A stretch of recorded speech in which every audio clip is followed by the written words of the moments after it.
sometimes like they will say, Mom, how do you think I should answer? Or how do you, and that's when I like just stop myself and being like, how would you do it? 9 out of 10 times I just give them the answer because it doesn't even cross my mind to let them think it through. I'm like, hold on, I got this.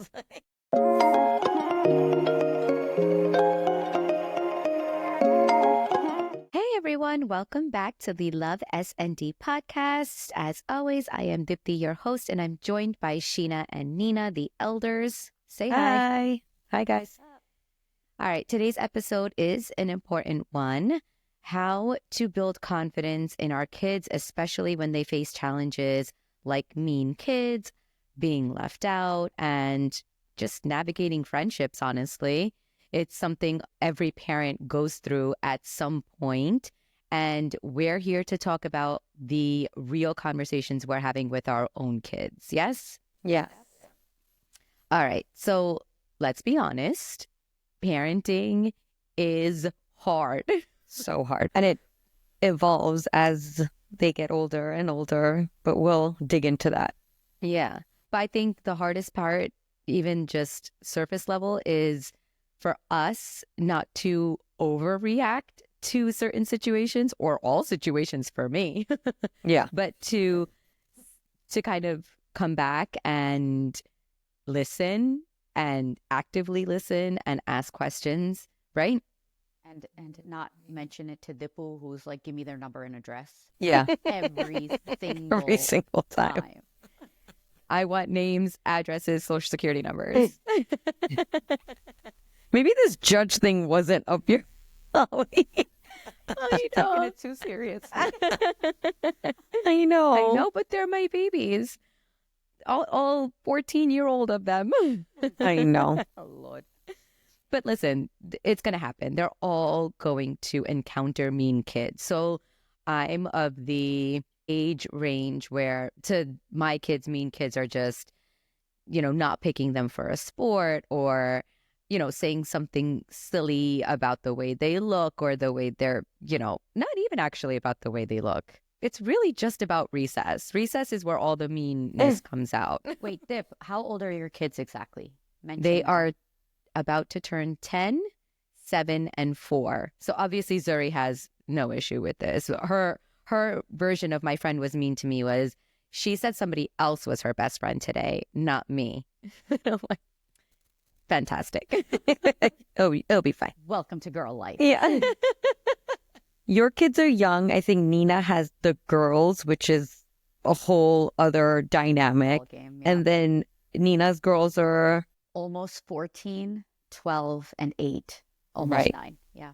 Yeah, so they're in those like primal years of like, really developing their personalities and also learning how to deal with all these, let's just say, mean kids. Yeah. And then I have 3 boys who were all teenagers, 13, 14, and that's a whole other dynamic too. So it's like really interesting how we're all in such different places.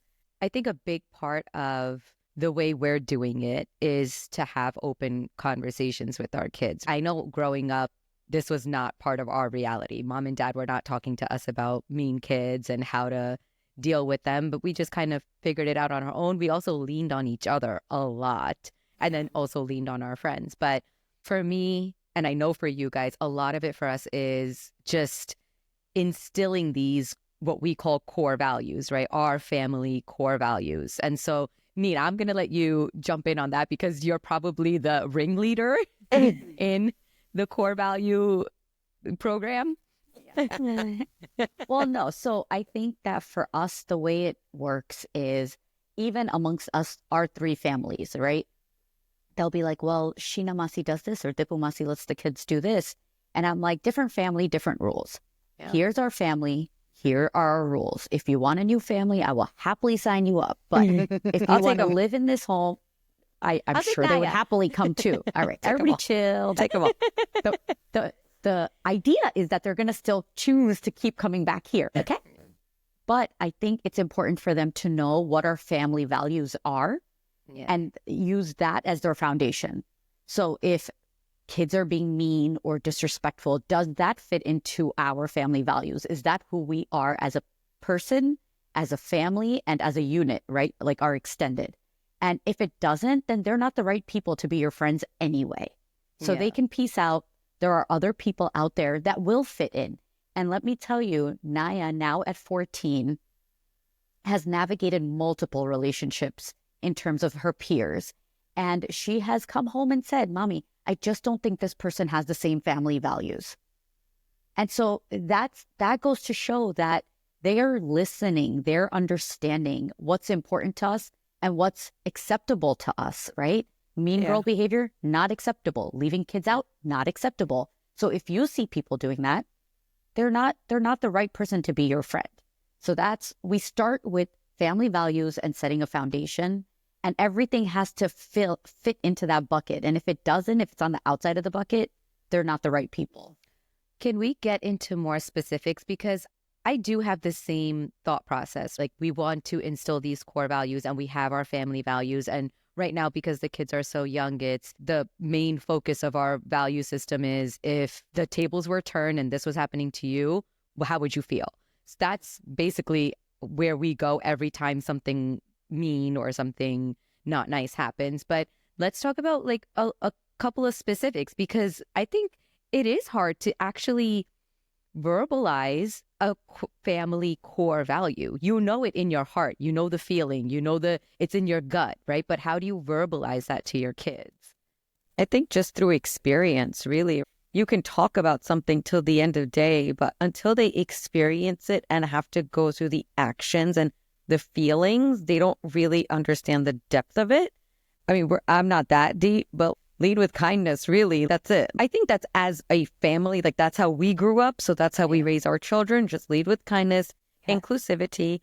With boys, it's really interesting because there's no mean girl behavior. You know what I mean? It's just like, they don't care as much if they're left out. Boys are like face value. They don't care if they're not invited. They're just like, whatever. Like, you know, and it's actually interesting for me to see, because I've never been around boys like that. Like, I'm just like, okay, that's cool. Like, and then some boys do experience that. Some boys do. Sure. Mine specifically, like, I'm just like, oh, you don't care? Like, I almost lead by their example. I'm like, yeah, I don't care either. Like, it's like, otherwise you're sending numbers to Dipti too. Yeah. Like, but it's like, I like grown thick skin watching them, you know. I have so many examples, but just to give like one or two specifically, like, a lot of our mean behavior comes on the soccer fields. Okay. Like, you guys all know this. It's just sports. The way that these boys get thrown around those soccer fields, the way that they're talked to, the language, it blows my mind. I'm like, my mom would wash my mouth out with soap if I talked like that. But these kids, it's normal soccer behavior. And when Dip or Nina see it, they're like, excuse me. They're just so used to it. And they are so smart about it, because they will not engage. They will not. They just like, okay, you want to talk?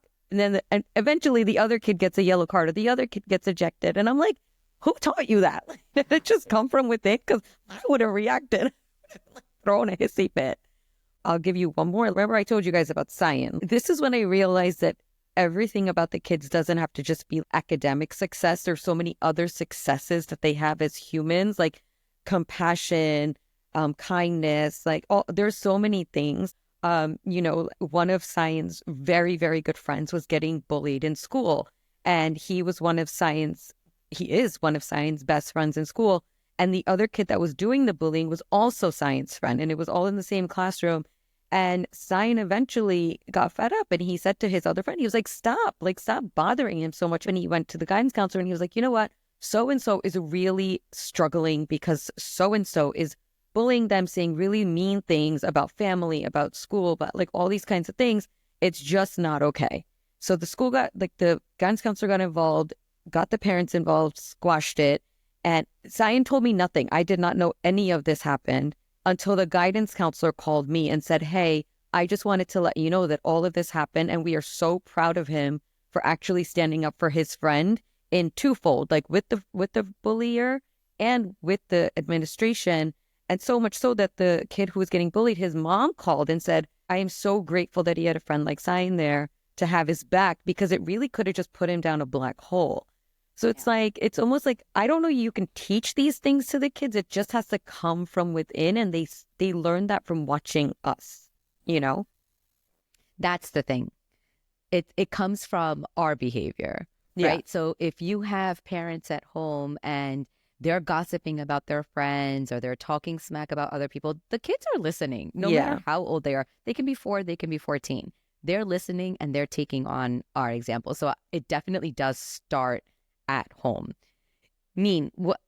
And again, I keep coming back to this because maybe I just find it hard to verbalize. And I'm like, Nina, tell me what to do. This is the therapy session we all needed, you guys and us. Let's go. Well, okay. So Neil used to have his own business, and in the business, they had core values. So he said that it's very important that any functional unit of any type has core values. Yeah. So our family has core values that we have to abide by, respect others, act with a sense of urgency, take pride in what you do. So these are umbrella sort of things that you can put 100 things under that umbrella to define what it means to respect others, right? Look them in the eye, say hello when you greet them, say thank you when you're leaving. Those are the behaviors that define showing that core value. So it's important to define what those core values are, broadly, and then explain what the behaviors that exemplify those core values are. And you have to write it down. You cannot, it can't be pie in the sky because it'll be impossible to remember. Yeah. You have to write it down somewhere. It could be on an index card, anywhere. Keep it at your table until it starts to become more second nature to talk about these things. And then when it's kind of like, well, this person said this. Well, when you think about our core values, what's the appropriate way to respond to the situation? And that's when you find your morals, your ethics, it all falls under that. But you have to start with these umbrella terms or thoughts that can help guide you when you're in a sticky situation or when you're in an unpleasant situation, right? Yeah. And the girls, time and time again, have come back to what are our family values? What are our family values? And they make choices accordingly. I do love that because what you did in there is you didn't tell them what to say in a situation. And I feel like I'm non-helicopter. No helicopter. Hey, I didn't tell him what to say either. He figured it out on his own. Yes, he did. He did. I'm at that stage where sometimes I feel like I need to give them words and I need to give them sentences because they don't know how to mentally come up with, okay, wait, I need to think about what mommy and daddy would want me to do or what, our family values are, because like me, even at the age of 40, have a hard time verbalizing an answer or coming up with something to say in that situation, even for Cyan to be like, hey, guy, back off. Like this, it's not necessary. For him to even have the words is really hard. So at this age, I feel like I'm still giving them words and sentences that they can use. And then I think when they turn Naya, Neva, Shanchil, and Cyan's age, then they'll look back on these moments and think, okay, in this moment or this situation, I was able to come up with the words, but this is like the overall, like you said, the umbrella value that I'm focused in on. That's how I want to act with that value. But I think we talked about it in another episode was instead of giving them the words, act out the scenario and see what they come up with. Because in the moment, they're still not going to be able to recite what you said, right? Yeah. But if they come up with it, they might be able to recite what they said. Yeah. You know what I mean? But even keeping open-ended questions. I read the other day that how did your day go or how was your day is probably the most ineffective question you can ask your kids. Fine. Which, of course, I've been doing every day. How was your day? Great. Okay, bye.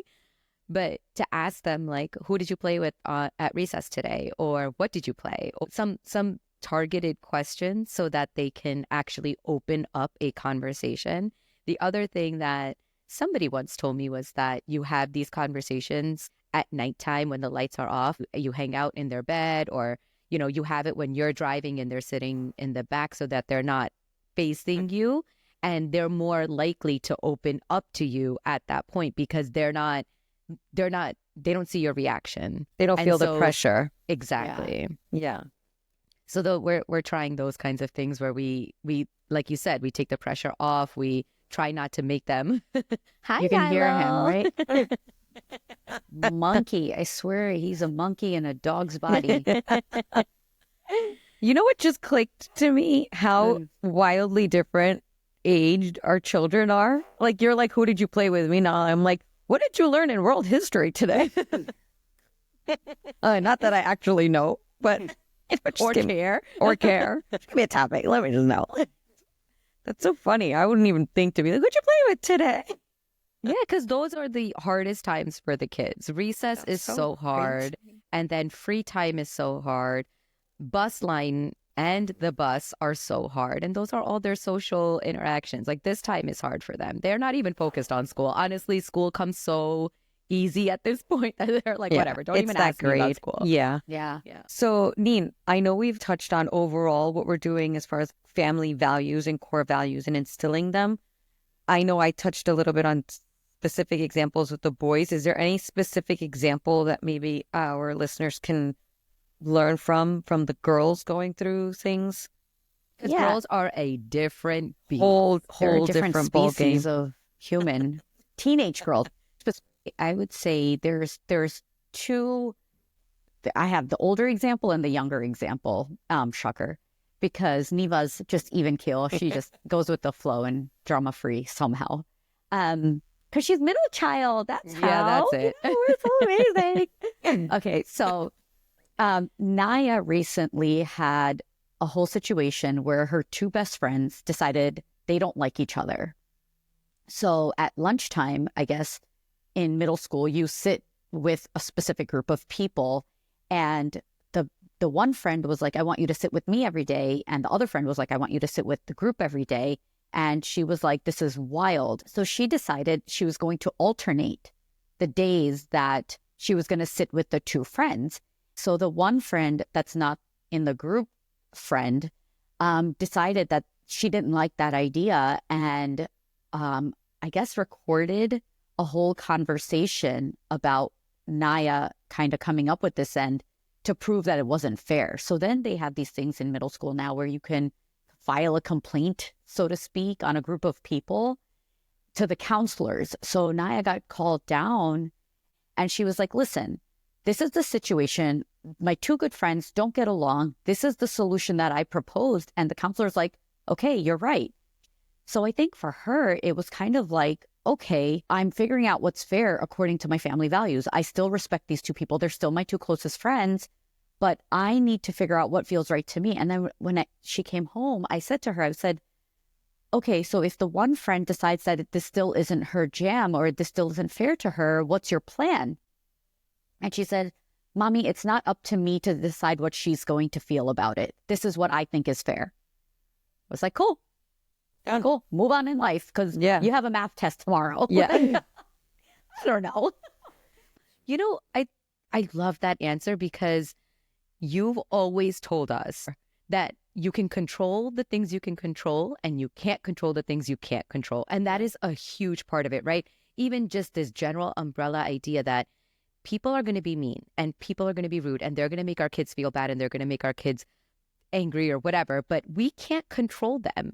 What we can control is what we're teaching our kids and how and we can't even control how eventually they'll react. But that's the thing. We need to instill these things in them where They're in charge of their reaction. reaction. I love that. Their reactions and who they surround themselves with, right? Yeah. Ultimately, we want them to know, pick the right people because they will shape you, right? Yeah. As soon as they hit high school, our time has ended. So we got to cross our fingers and pray to God that whatever we taught them and instilled in them is the way they will lead the rest of their life, right? Yeah. And then with Nessa last year when she was in second grade, there was a whole situation where there was one girl who really wanted to be in the friend circle of her and her best friend. Just really wanted to be in that. She wanted to be a trio. They're like two peas in a pod, love each other to death, whatever.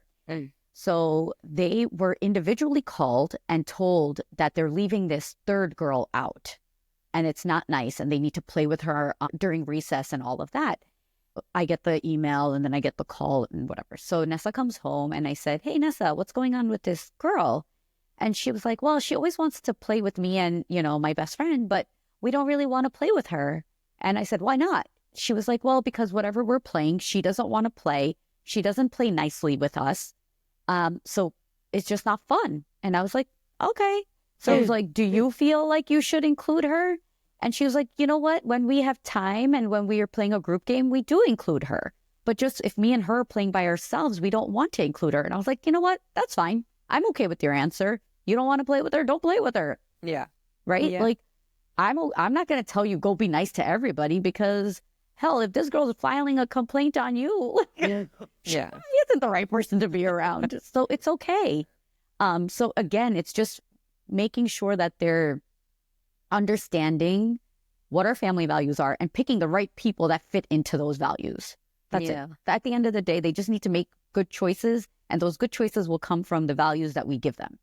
I think. I hope. Also, I feel like you have to have a lot of confidence in yourself and your choices to be able to speak out like that, right? For both Naya and Nessa, in both of those examples, they must have a good sense of self, a good sense of confidence in themselves and their decisions to be able to be like, you know what, she's not right for me, or you know what, I can't control what's happening in this situation.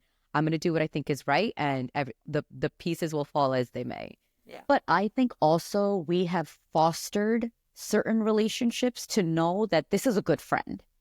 So her best friend and Naya's best friend, they're good people that would have their back.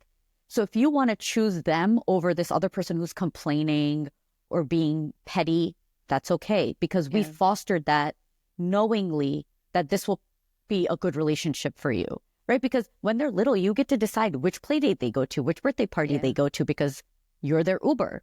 So you make those choices. And so you kind of help guide them to the people that fit in. Yeah. And then they start to realize these are the kind of people I want to be around. And then it kind of just slowly develops from that, I think. Also, like, for you guys, like, these kids are so little. They might not even have these friends in like 10 years. So really, it's not about the person. Yeah. It's just about the choices and the values and how you react, right? Like, really, that's what it's about. I tell the boys all the time, like, these people may not be your friends in like 7-10 years. But I was like, how they'll remember you as a person and how you handled that versus what that situation was exactly. So it's just about building their character, not seeing every little situation, you know? Yeah. And empowering them. Like, whatever choice they make, empowering them that I'm really proud of you for making that choice. Or, you really thought that through. That really shows that you know what you want or what you like or what you're willing to accept. So reminding them that their choices are good, you know, because sometimes we'll be like, oh, well, why'd you say that? Or why'd you say it like that? You could have said it like this, but it's already done. You can't change it. Yeah. So just, you know, reaffirm that their choices are good choices and they're doing well. Yeah. And even if they fail, they still stand by that choice. And I think that's ultimately what is building that confidence, right? That I chose, I failed, but I'm going to try again, or I'm going to rise up to the challenge again, right? And I think that that's something that a lot of us didn't grow up with, in that it wasn't that our parents didn't build confidence in us, they just didn't have the time to have these conversations with us. For us, we figured it out on our own. And a lot of your guys' kids, I don't know how much you're feeding them, like, this is a choice you should make and this is a choice you shouldn't make. It's all back to the helicopter. So, I'm getting better. I swear. You are getting better. I'm getting much better. But I definitely find myself sometimes being like, maybe I would have approached it different. But you do you. You just do you. Yeah, but then, even though you've been like that, they are very confident kids. They're very confident, but sometimes, like, they will say, Mom, how do you think I should answer? Or how do you... And that's when I like just stop myself and being like, how would you do it? 9 out of 10 times I just give them the answer because it doesn't even cross my mind to let them think it through. I'm like, hold on, I got this. So another thing that I wanted to talk about is, I know it's hard for all three of us because we want to help so badly and we want to be involved so badly. But how do you not? Like, how do you hold yourself back when mean things happen or uncomfortable situations happen? Because as you guys know, I hate to see my child in an uncomfortable situation and I need to like pounce on top of that real quick. But I am learning because Nina's telling me to not to not do that. I'm like a lecture robot over here. Sheesh. But I'll give you an example of when I didn't overreact or react. The of told me recently that she said I have a example. One example. And it just happened 2 days ago. One thing. I'm so proud of myself. So proud. So the of told me that at recess, they play football or basketball every day and they have team captains. And sometimes he is team captain, sometimes he's not. But when he's not, he tends to get picked either last or second to last. And honestly, he wasn't even bothered by it, but it like was like a gut punch to me. And I'm like, damn, I remember what it felt like to be picked last and it sucked. And I so badly wanted to be like, oh, my poor baby, that must suck and blah, blah, like, you know, all the things. But I was like, oh, okay, cool. But, you know, like everybody in every situation, somebody's always going to be picked first and somebody's always going to be picked last. And so at least you got picked and I let it go. I didn't say anything. Nothing. Congratulations. I'm telling, it's the Pisces in me. I was like almost about to cry. Weirdo. You guys, it's a real thing. Lord, oh Lord. I don't know that it's a Pisces in you. I think it's the I'm in a helicopter parent, but yeah, you are. Okay, just so you know. Telling you, in social settings, I am. I just don't want them to ever feel like socially uncomfortable. I know they're going to, and they have to, and they have to learn. I know that. That's where the growth happens, right, Neen? That's right. That's right. Okay, hold on. At least I did hold myself back. Sheen, yes, when was the last time you held yourself back? I have never held myself. The only way I hold myself back is if I don't know. I think the boys have learned, stop telling mom. Yeah. The less I know, the better. And I think our entire family has learned that about me. So that's probably why Cyan never told me. That's cool. Oh my God. But as they're getting older and as I speak to my therapist, aka Nina, more, I learn that I really do have to sometimes just like bite my tongue and let them figure it out because I'm not going to college with them. I'm not going to work with them. And we're not letting them live at home, Sheen. And we're not letting them live at home. They're gonna move out. They're gonna live in some dorms. In 3 years, by the way. Oh my God! Don't even remind me. I was like, oh God. Oh my Lord.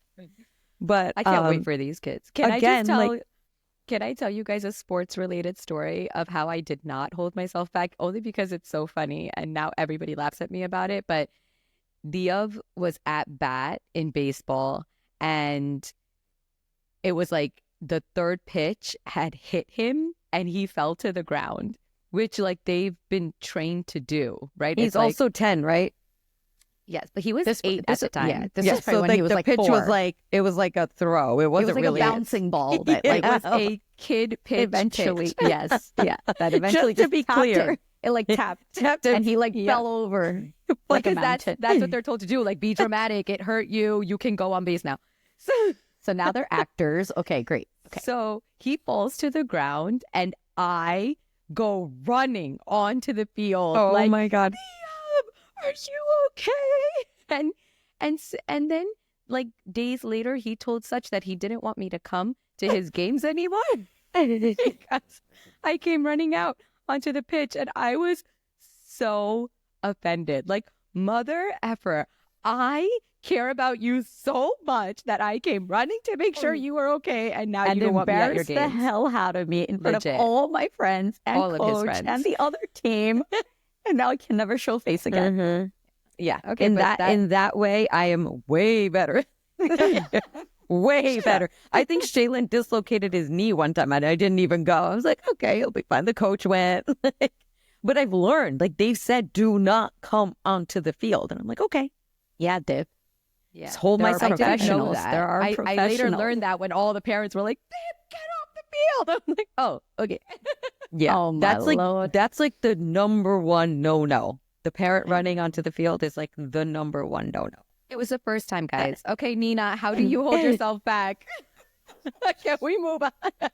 Damn, I shouldn't have told the example. Nope. Yeah, I just don't go. I don't go to sporting events. I can't handle it. It's not good for my blood pressure. Yeah, no. Any of these Even children when you playing sport. did, that one time you did, and we're all like screaming and yelling, you're like, I can't even take the noise. I'm out. I know. I was like, I'll wait in the car. I can't do this. Yeah, I don't find myself having a problem holding back. I'm just kind of like, you're figuring it out. I'm here to support you. I ask all the time, is there anything you want to talk about? Are there any difficult situations in school happening that you want to talk about? I ask the questions, give them the opportunity to communicate if there is. And if they're like, no, I'm like, is anybody being mean to you or excluding you? No. I'm like, okay, cool. Yeah. You know, I feel like in this podcast, we've painted Nina as this perfect parent. No, I'm totally not. Who answers all the right ways. Shit. She does. She I lose loses my shit her all the shit time. on the Yeah, kids. she all does. the time. She might have amazing advice, but she also batshit, you know what? Correct. Yeah. All right. So that's how we are tackling confidence and mean girl situations and just instilling core values in our kids so that they can lead by our example and then, again, lead by example with their friends too. So any closing remarks from you guys, or are you good? We're good. Be kind. Lead with kindness. Have family values that are clear as can be.